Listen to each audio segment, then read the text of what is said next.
Distinguished senators, right honorable members, it is now my privilege and honor to invite my brother, the right honorable Speaker of the House of Representatives, to now move a vote of thanks.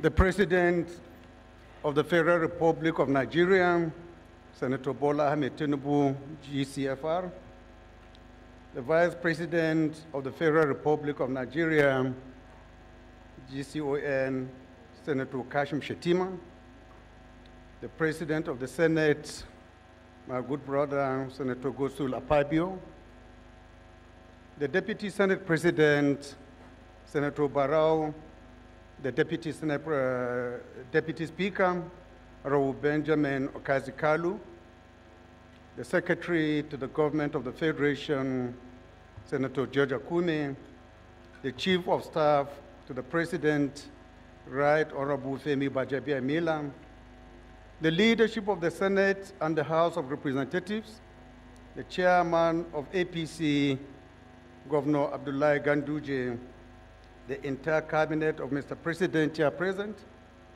executive governors here present, other government officials here present, the entire management and staff of the National Assembly here present, members of the press, distinguished ladies and gentlemen.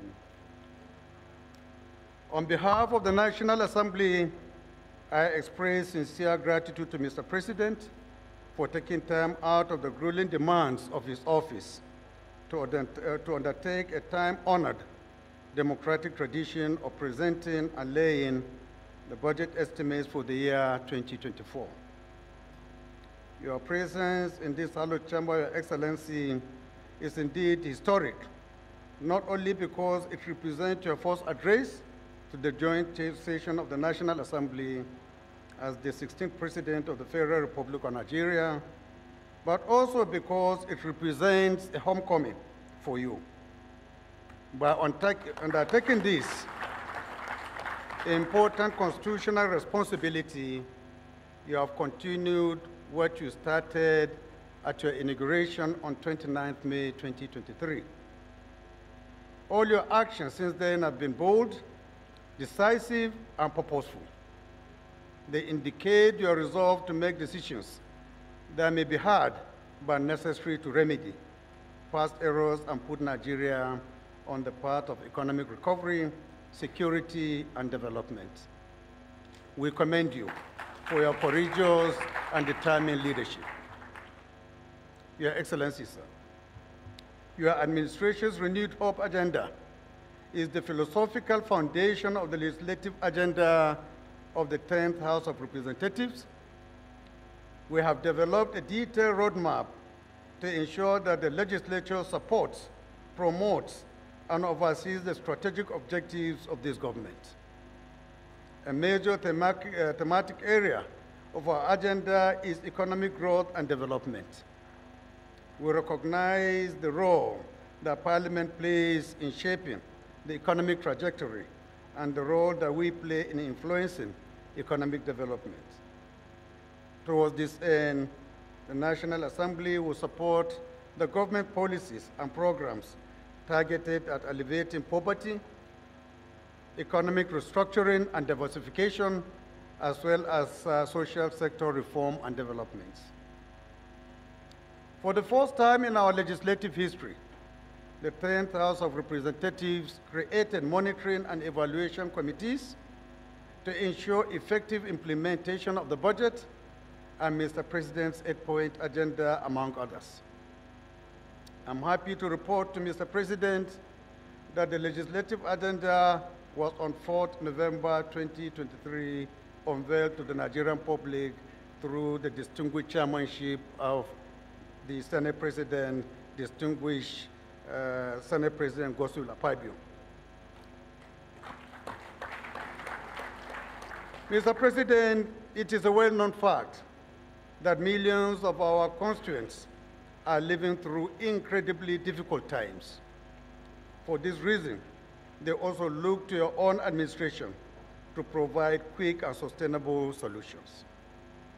The antecedents of the president and your track record in governance inspire a lot of people and hope in Nigerians. Mr. President, it is for this reason that we cannot afford to fail Nigerians.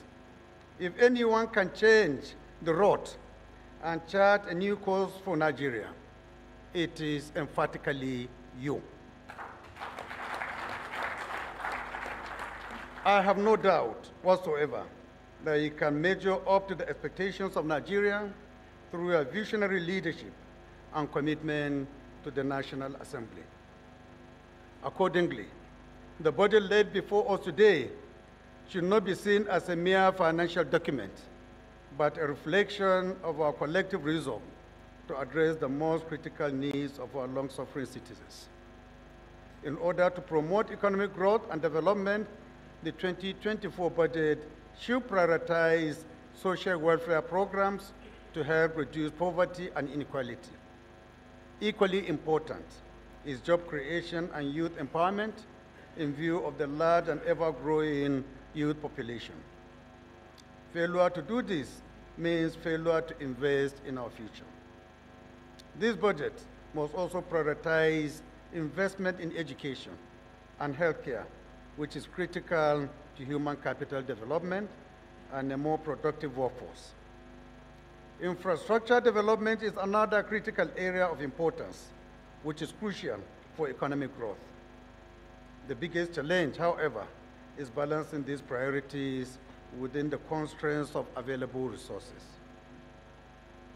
In view of this, and the related challenge of high level of public debt, the National Assembly will ensure that the 2024 budget includes concrete strategies for sustainable debt management, including measures to increase revenue and control expenditure. Specifically, the focus should be on raising more revenue through tax reform, fiscal reform, subsidy reform, foreign exchange convergence, and centralized revenue collection. In our recent engagement with MDAs on the MTEF, we emphasized the need for revenue-generating agencies to double their targets to meet the 18 trillion revenue projected in the budget. Mr. President, the effectiveness and legitimacy of fiscal policies depend to a very large extent on public support. As the People's House, and in line with our legislative agenda, the House of Representatives will convene the first national citizens budget town hall to harness public input and opinion on this budget. We are convinced that this will increase transparency and accountability, improve policy making, and increase trust in government. Public participation in the budgetary process has been shown to improve resource allocation and service delivery, as well as a more stable and robust economy. By seeking inputs from citizens, we aim to understand their local needs and preferences better and allocate resources more effectively. Your Excellency, going forward, will also work to institutionalize pre-budget engagements with the executive to further improve and hasten the budget process. The House has already commenced interface with MDAs through the sectoral debates to understand the challenges facing government agencies and identified areas for legislative interventions. All of these efforts are geared towards ensuring that we provide the necessary legislative support to your administration's renewed hope agenda. Your Excellency, I cannot conclude my remarks without highlighting some of the perennial problems that have hampered the budget process in Nigeria. These are well known to Mr. President, who is an experienced ex-legislator. Although the government budget is an important tool for economic management and promoting growth and development, it has generally not met the expectation of improved service delivery and development.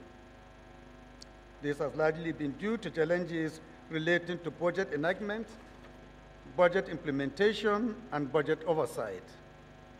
The well-known gaps in the various stages of the budget process underscore the need for budget reforms, including altering relevant sections of the Constitution and existing laws to strengthen the budget process and transform our budget into an authentic tool for development. For this reason, I propose enacting a Budget Act to strengthen the budget process and promote development outcomes. This is a well-established practice in democracies across the world. Mr. President, let me, on behalf of my colleagues in the National Assembly, assure you that we'll give this bill the utmost priority it deserves. While we give it accelerated consideration, we will diligently scrutinize it alongside Nigerians to ensure that when it is passed, it will be a budget that best addresses the most critical needs of our people. Accordingly, we seek the cooperation of all heads of MDAs, especially during budget defense by committees. We shall thoroughly examine various aspects of the budget proposals, including economic feasibility, allocation and utilization of funds, and sustainability of proposed fiscal policies. This is essential for maintaining checks and balances and ensuring that government spending aligns with national priorities and is conducted transparently and efficiently.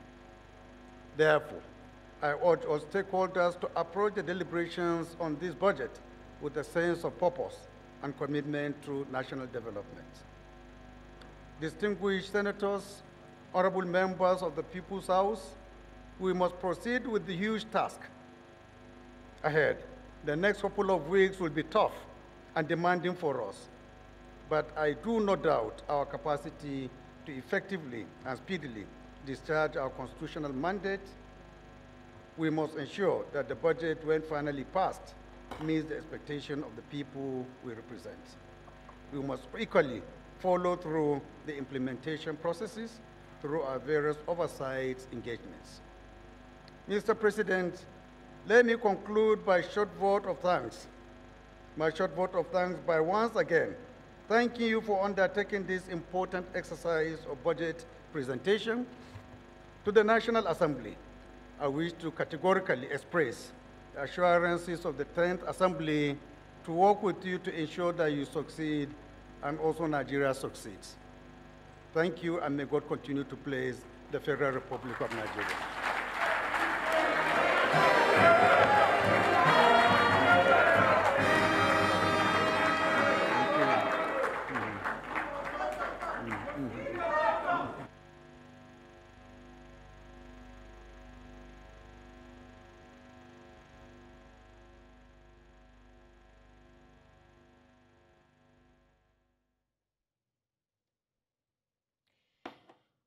All right, so that was the presentation of the 2024 appropriation bill at the joint session of the Senate and the House of Representatives on Wednesday, that's today. And the Federal Executive Council had earlier approved a 2024 budget of 27.5 trillion naira. Now, this followed the review of the medium-term expenditure framework earlier passed by the National Assembly, which benchmarked the exchange rate at 700 naira to a dollar and crude oil price at $73.96 per barrel. Now, we also saw the president, Bola Tinubu, present the budget and everything that entails and what, everything that he would actually want to get done in the budget. That's talking about the 2024 budget. He talked about the theme of the budget, saying the budget is a themed budget of renewed hope, and it will go further than before to reflect 8 priority areas in his administration.